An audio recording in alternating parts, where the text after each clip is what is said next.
नमस्ते साथियों। कैसे हैं आप सब लोग।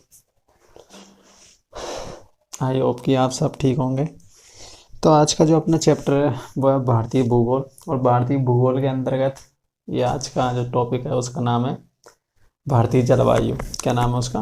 भारतीय जलवायु। भारतीय जलवायु आज अपन पढ़ेंगे।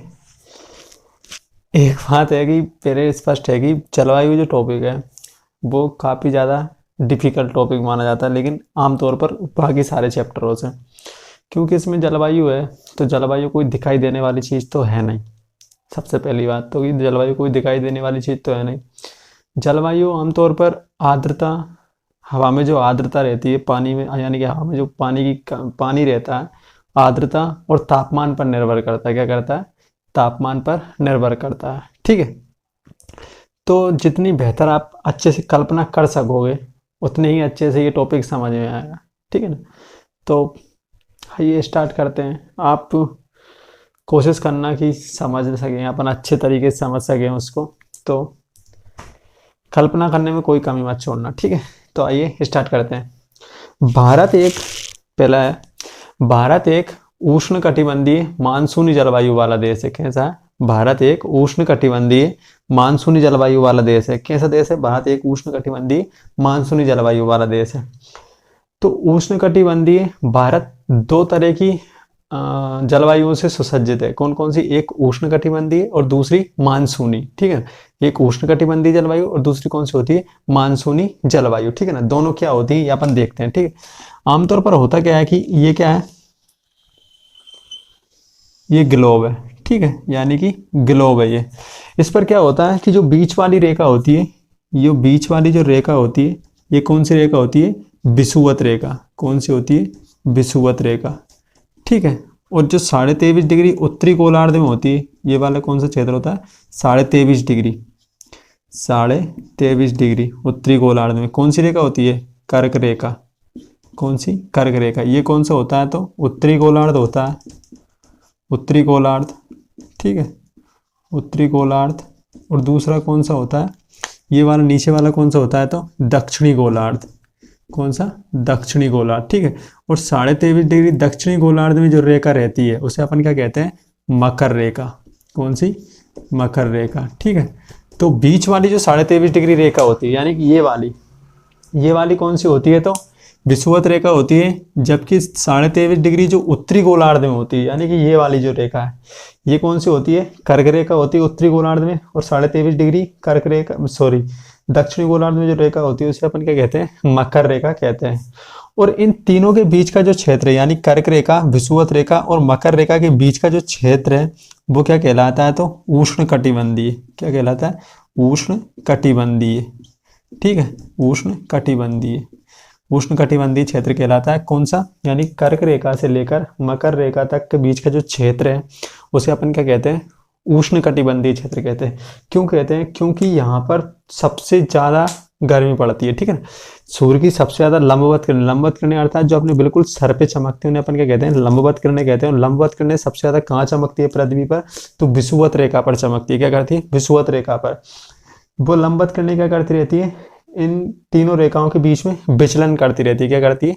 विचलन करती रहती है। यानी कभी कर्क रेखा पर, कभी मकर रेखा पर। यानी कर्क रेखा पर कब पहुंचती है? तो 21 जून को कर्क रेखा पर पहुंचती है। उत्तरी गोलार्ध का सबसे बड़ा दिन कौन सा होता है? तो 21 जून ही होता है। इसके बाद दक्षिणी गोलार्ध पर कब पहुंचती है? तो 22 दिसंबर। यानी कि अब जो 22 दिसंबर आ रहा है उसमें 22 दिसंबर क्या करेंगे? सूर्य की बीच जो लंबवत किरणें होती है वो कहाँ पहुंचेंगी? तो मकर रेखा पर पहुंचेंगी। ठीक है।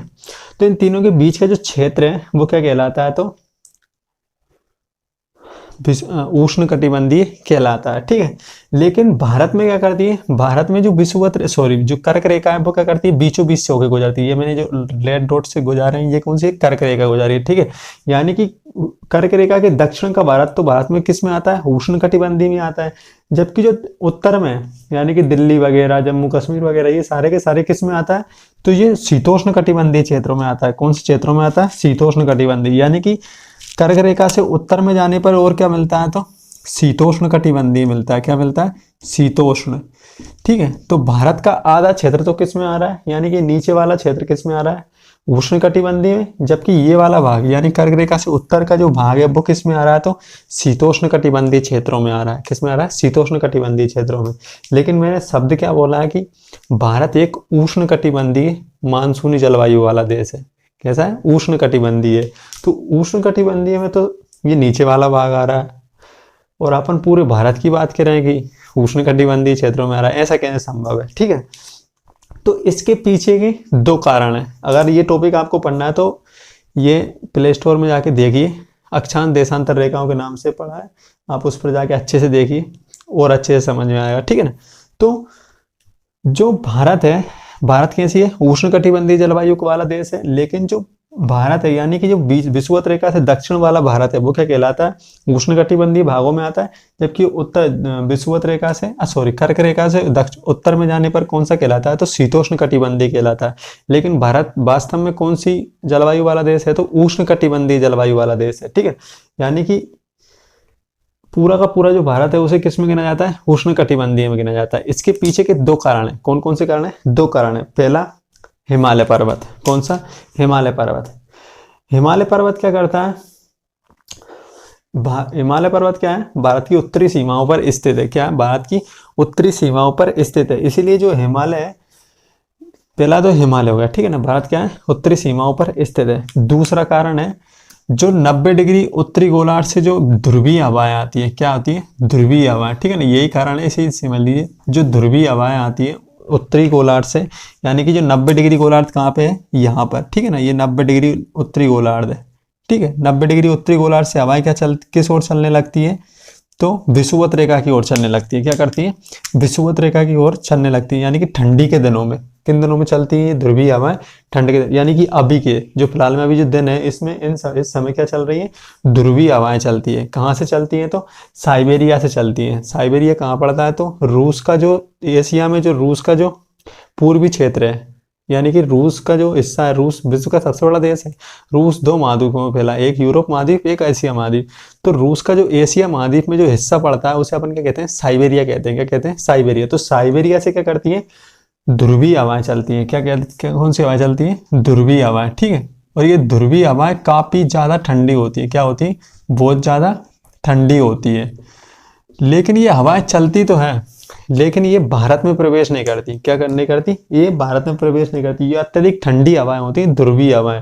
यानी कि सबसे ज्यादा ठंडी जगहें कहाँ होती है, तो ध्रुवों पे होती है। यानी कि भारत में या विश्व में सबसे ज्यादा ठंडा स्थान कौन सा होगा, तो ध्रुव होगा। कौन सा, उत्तरी को ध्रुव ले लीजिए, चाहे दक्षिणी ध्रुव ले लीजिए। ठीक है, तो ध्रुवों से क्या चलती है, हवाएं चलती है जो कि अत्यधिक ठंडी होती है। तो ये ध्रुवीय हवाएं कहाँ तक आती है, साइबेरिया से चलती है, लेकिन भारत में प्रवेश नहीं कर पाती। क्या, भारत में प्रवेश नहीं कर पाती। ये चीन तक ही आकर रह जाती है। क्या करती है, चीन तक ही आकर रह जाती है। क्योंकि इनको कौन रोक लेता है, इनको हिमालय पर्वत रोक लेता है। क्या कर लेता है, इनको हिमालय पर्वत रोक लेता है। इसीलिए ये ध्रुवीय हवाएं जब भारत में प्रवेश नहीं कर पाती तो भारत में वास्तविक शीत ऋतु नहीं पाई जाती।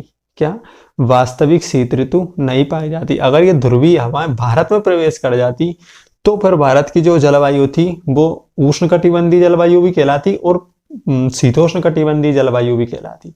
क्योंकि शीतोष्णकटिबंधीय वाला जो भाग है वो ऊपर वाला भाग आ जाता है, कर्क रेखा से ऊपर वाला भाग, और शीतोष्ण और उष्णकटिबंधीय वाला भाग कौन सा आ जाता है, तो दक्षिणी आ जाता है। ठीक है, कर्क रेखा से दक्षिण में उष्णकटिबंधीय और कर्क रेखा से उत्तर में शीतोष्णकटिबंधीय। लेकिन वास्तव में ये ध्रुवीय हवाएं भारत में प्रवेश कर ही नहीं पाती है। इसीलिए भारत में वास्तविक शीत ऋतु नहीं पाई जाती। क्यों नहीं कर पाती, क्योंकि हिमालय पर्वत जो है वो इनको रोक लेता है, इन ध्रुवीय हवाओं को रोक लेता है। क्या करता है, इन ध्रुवीय हवाओं को जो साइबेरिया से चल के आती है इन हवाओं को रोक लेता है, जिसके कारण शीत ऋतु में जो भारत में जो वास्तविक शीत ऋतु है वो नहीं पाई जाती। इसीलिए भारत जो क्या कहलाता है, उष्णकटिबंधीय कहलाता है। क्या कहलाता है, उष्णकटिबंधीय मानसून कहलाता, मानसूनी जलवायु वाला देश कहलाता है। ठीक है, मानसूनी जलवायु वाला देश कहलाता है।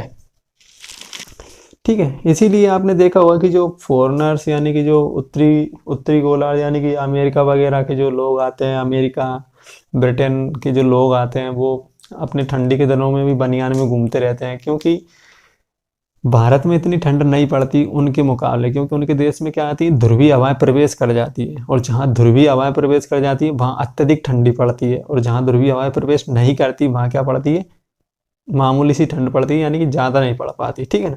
तो भारत में क्या करती है, हवाएं, ध्रुवीय हवाएं प्रवेश नहीं कर पाती। किसके कारण नहीं कर पाती, तो हिमालय पर्वत के कारण नहीं कर पाती। इसीलिए भारत में क्या है, वास्तविक शीत ऋतु नहीं पाई जाती। इसीलिए भारत की जलवायु को अपन क्या कहते हैं, उष्ण कटिबंधीय जलवायु कहते हैं। ठीक है। इसके बाद देखिए,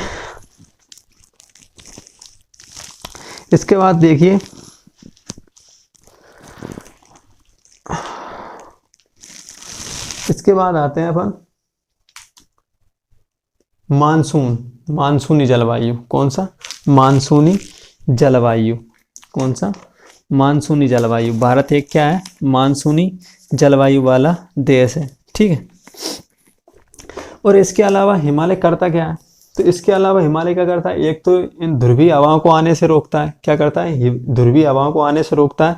और इसके अलावा क्या करता है, जो हिंद महासागर से जो आर्द्र हवाएं जाती है, क्या होती है, जो हिंद महासागर के ऊपर जो आर्द्र हवाएं कैसे कहते हैं, जो बाष्प युक्त यानी कि पानी से युक्त जो हवाएं रहती हैं उन्हें अपन आर्द्र हवाएं कहते हैं। ठीक है ना। जो आर्द्र हवाएं होती हैं उन्हें क्या करता है, एक तो ध्रुवीय हवाओं को आने से रोक रहा है, साथ ही जो हिंद महासागर के ऊपर से जिसे अपन दक्षिणी पश्चिमी मानसून कहते हैं ना, यानी कि दक्षिणी पश्चिमी मानसून को क्या करता है, हिमालय पर्वत रोककर पूरे भारतीय उपमहाद्वीप में क्या करवाता है, बरसात करवाता है। क्या करता है, बरसात करवाता है। इसीलिए भारत का जो हिमालय पर्वत है वो जलवायु एक बहुत ही अच्छी जलवायु विभाजक की काम करता है। जलवायु विभाजक का काम भारत में कौन करता है, तो हिमालय पर्वत करता है, ना कि कर्क रेखा। ठीक है ना। कर्क रेखा क्या करती है, भारत में जलवायु विभाजक का काम नहीं करती। इसकी वजह कौन करता है, तो हिमालय करता है। कैसे करता है, दक्षिणी पश्चिमी मानसून को रोककर पूरे भारत में बरसात करवाता है, यानी कि दिल्ली, ठीक है ना, दिल्ली तक भी बरसात करवाता है, दिल्ली हरियाणा। और ध्रुवीय हवाओं को रोक कर क्या करता है, भारत को अत्यधिक सर्दी से भी बचाता है। ठीक है। इसीलिए भारत की जो जलवायु वो कैसी है, तो उष्ण कटिबंधीय जलवायु है। ठीक है। अब आते हैं अपन मानसून। क्या, मानसून, एक सेकंड रुकिए। मानसून क्या होता है, मानसून अरबी भाषा के मौसम शब्द से बना है।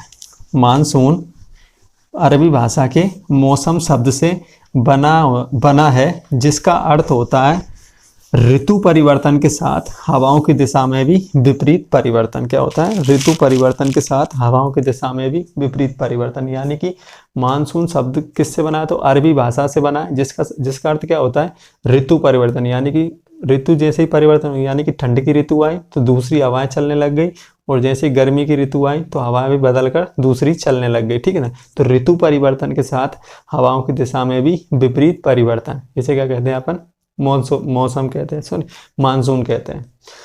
अब देखिए कैसे है, भारत में कैसे हवाएं चलती है।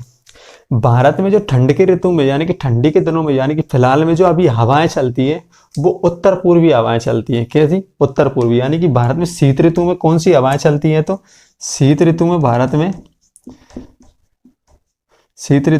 में कौन सी हवाएं चलती है, तो उत्तर पूर्वी हवाएं चलती है। उत्तर पूर्वी हवाएं चलती है। ठीक है। उत्तर पूर्वी हवाएं चलती है, यानी कि ये वाली, ये मैंने बताया ना कि उत्तर पूर्वी हवाएं चलती है, ये वाली। ठीक है ना, उत्तर पूर्वी हवाएं। तो भारत में शीत ऋतु में कौन सी हवाएं चलती है, उत्तर पूर्वी हवाएं चलती है, जिसे अपन उत्तर पूर्वी मानसून भी कहते हैं। क्या कहते हैं, उत्तर पूर्वी मानसून भी कहते हैं। ठीक है। और ग्रीष्म ऋतु में, यानी कि गर्मी के दिनों में कौन सी हवाएं चलती हैं, तो गर्मी के दिनों में, ठीक है, ग्रीष्म ऋतु या गर्मी के दिनों में कौन चलती है, दक्षिण पश्चिमी हवाएं चलती है। कौन सी, दक्षिणी पश्चिमी हवाएं, दक्षिणी पश्चिमी हवाएं। ठीक है। यानी कि जैसे ही अपने यहाँ गर्मी बढ़ने लगेगी, यानी कि सूर्य उत्तरायण होने लगेगा, यानी कर्क रेखा तरफ आने लगेगा, उत्तरी गोलार्ध में प्रवेश करने लगेगा, तो भारत में जो हवाएं हैं वो कौन सी हवाएं चलने लगती है, दक्षिण पश्चिमी हवाएं चलने लगती है। यानी कि इस ओर से हवाएं चलने लगती है। किस ओर से, इस ओर से। और ठंडी के दिनों में कौन सी हवाएं चलती है, ये हवाएं चलती है, यानी कि उत्तर पूर्वी चलती है, जबकि गर्मी के दिनों में दक्षिणी पश्चिमी हवाएं चलती है। इसीलिए क्या हो रहा है, ऋतु परिवर्तन के साथ हवाओं की दिशा में विपरीत परिवर्तन हो रहा है कि नहीं हो रहा है। ठंड के दिनों में उत्तर पूर्वी चलने लग गई, जैसे ही गर्मी बढ़ी दक्षिणी पश्चिमी चलने लग गई, तो ऋतु परिवर्तन के साथ हवाओं की दिशा में विपरीत परिवर्तन हो रहा है ना। तो इसीलिए भारत में क्या कहलाता है, भारत एक उष्ण कटिबंधीय मानसूनी जलवायु वाला देश कहलाता है। क्योंकि, और मानसून का अर्थ क्या होता है, मानसून ऋतु परिवर्तन के साथ हवाओं की दिशा में भी विपरीत परिवर्तन। तो हवाओं की दिशा में भी विपरीत परिवर्तन हो रहा है और साथ में ऋतु परिवर्तन भी हो रही है, ठीक है। और उष्णकटिबंधीय क्यों कहलाता है? क्योंकि हिमालय क्या करता है, हिमालय उत्तर में स्थित होने के कारण ध्रुवीय हवाओं को भारत में आने से रोकता है तथा दक्षिणी पश्चिमी मानसून को रोककर क्या करता है, पूरे भारत में, पूरे भारतीय उपमहाद्वीप में क्या करता है, बरसात करवाता है। इसलिए भारत में जलवायु विभाजक का कार्य कौन करता है? तो हिमालय करता है। क्या करता है? हिमालय करता है। यदि आपसे पूछ लिया जाए कि भारत में जलवायु विभाजक का कार्य कौन करता है, कर्क रेखा करती है, विषुवत रेखा करती है, मकर रेखा करती है या हिमालय पर्वत करता है, तो कौन करता है भारत में जलवायु विभाजक का काम? हिमालय पर्वत करता है, ठीक है। और बहुत अच्छी जलवायु विभाजक का काम करता है, ठंडी से भी बचाता है, पूरे भारत में बरसात भी करवाता है, ठीक है। इसके बाद उत्तर पूर्वी मानसून। मानसून का अर्थ क्या होता है? अरबी भाषा के मौसम शब्द से बना है, जिसका अर्थ होता है ऋतु परिवर्तन के साथ हवाओं की दिशा में भी विपरीत परिवर्तन। ठंड के दिनों में उत्तर पूर्वी मानसून, गर्मी के दिनों में दक्षिणी पश्चिमी मानसून चलता है, ठीक है। तो ये था मानसून, ठीक है। तो मानसूनी, अब आप ये मैं सोच समझ के चल रहा हूँ कि आप इस चीज को समझ चुके होंगे, ठीक है ना। क्योंकि भारत क्यों कहलाता है उष्णकटिबंधीय मानसूनी जलवायु वाला देश, ठीक है। दक्षिणी पश्चिमी मानसून हिंद महासागर से उठता है और उत्तर पूर्वी मानसून यहाँ से उठता है, ठीक है। तो जो दक्षिणी पश्चिमी मानसून होता है वो क्या करता है, वो कहाँ से उठता है? तो अरब सागर से उठता है। अरब सागर से उठने के बाद में अरब सागर की जो आर्द्र हवा है, यानी कि दक्षिण पश्चिमी मानसून किस दिशा से आता है? दक्षिण पश्चिमी दिशा से ही आता है। इसीलिए इसका नाम क्या रख दिया? दक्षिणी पश्चिमी मानसून रख दिया। दक्षिणी पश्चिमी मानसून भारत में 1 जून से स्टार्ट हो जाता है बरसात। कब तक हो जाता है? 1 जून से लेकर 15 सितंबर तक चलती है, ठीक है, बरसात। जो भारत में 90% बरसात कौन करता है? तो दक्षिणी पश्चिमी मानसून करता है। 1 जून को ये मालाबार तट पर टकराता है। इसके साथ ही 22 जुलाई तक ये पूरे भारत में बरसात करने लगता है, ठीक है। दक्षिणी पश्चिमी मानसून भारत में केवल 2 जगह बरसात नहीं करता, एक उड़ीसा तट पर बरसात नहीं करता और दूसरा कोरोमंडल तट पर बरसात नहीं करता। दक्षिणी पश्चिमी मानसून भारत में कौन कौन सी जगह बरसात नहीं करता? तो उड़ीसा तट और कोरोमंडल तट पर बरसात नहीं करता दक्षिणी पश्चिमी मानसून। जबकि पूरे भारत में बरसात कौन करता है? तो नहीं तो दक्षिणी पश्चिमी मानसून करता है। कब आता है? तो गर्मी के दिनों में, ठीक है। कब आता है? गर्मी के दिनों, जिसे अपन चौमासा कहते हैं ना। चौमासा कब? ये चौमासा ही है। दक्षिणी पश्चिमी मानसून जो होता है वो चौमासा ही होता है, जो कि 1 जून से स्टार्ट हो जाता है बरसना, ठीक है। इसके बाद आता है उत्तर पूर्वी मानसून। उत्तर पूर्वी मानसून केवल एक जगह बरसात करता है। उत्तर पूर्वी मानसून केवल एक जगह बरसात करता है और वो कहाँ करता है? तो कोरोमंडल तट पे, ठीक है। जो उत्तर पूर्वी मानसून है वो उसकी जो अधिकांश हवाएं हैं वो कहाँ बहती है? स्थल खंड पे बहती है। क्या बहती है? स्थल खंड से बहती है। स्थल खंड से बहने के कारण इसे क्या चाहिए? पानी चाहिए, तभी तो हवाओं नमी ग्रहण करेंगी, तभी तो वो बरसात करेंगी, ठीक है ना। और हवाएं क्या होती है? जब हवा में पानी रहता है तो हवा क्या करती है? टकरा कर क्या करती है? ऊपर उठती है। यानी कि हवाएं, आर्द्र हवाएं जो होती है, यानी कि जो पानी से लदालद होती है, वो क्या करती है? टकरा कर ऊपर उठती है और ऊपर उठने के क्रम में क्या करती है? बरसात करती है, ठीक है। अभी सिर्फ इतना समझ लीजिए कि उत्तर पूर्वी मानसून की वह शाखा, उत्तर पूर्वी मानसून की वह शाखा जो बंगाल की खाड़ी के ऊपर से बह के आती है, वो कहाँ बरसात करती है? तो कोरोमंडल तट पर बरसात करती है, ठीक है। इसके अलावा दक्षिणी पश्चिमी मानसून भारत में, पूरे भारत में बरसात करता है, केवल 2 जगह छोड़कर। कौन कौन से? तो उड़ीसा तट और कोरोमंडल तट। ये वाला जो क्षेत्र होता है तमिलनाडु में, ठीक है, ये कौन सा है? कोरोमंडल तट है, ठीक है। और उत्तर पूर्वी मानसून की वह शाखा जो बंगाली खाड़ी के ऊपर से बह के आती है, वो कहाँ बरसात करती है? तो कोरोमंडल तट पर बरसात करती है, ठीक है। अब इसके अगले वीडियो में देखेंगे अपन ग्रीष्म ऋतु और शीत ऋतु में होने वाली बरसातें, ठीक है। सबसे पहले देखेंगे शीत ऋतु में होने वाली बरसातें। अभी तो मैंने बताया मात्र केवल ये उत्तर पूर्वी मानसून और दक्षिणी पूर्वी मानसून अभी खत्म नहीं हुआ, ये एक स्टार्ट ही हुआ है अभी। तो इसको अपन लगभग 4 से 5 से 6 वीडियो भी हो सकते हैं, लेकिन आप लोग कभी इसे भूलोगे नहीं। अगर समझ में आया हो तो चैनल को सब्सक्राइब करें, वीडियो को लाइक करें, अपने दोस्तों के साथ शेयर करें और कमेंट करके जो भी नहीं आया हो पूछ लीजिए, ठीक है। धन्यवाद। जय हिंद, जय भारत, जय माता दी।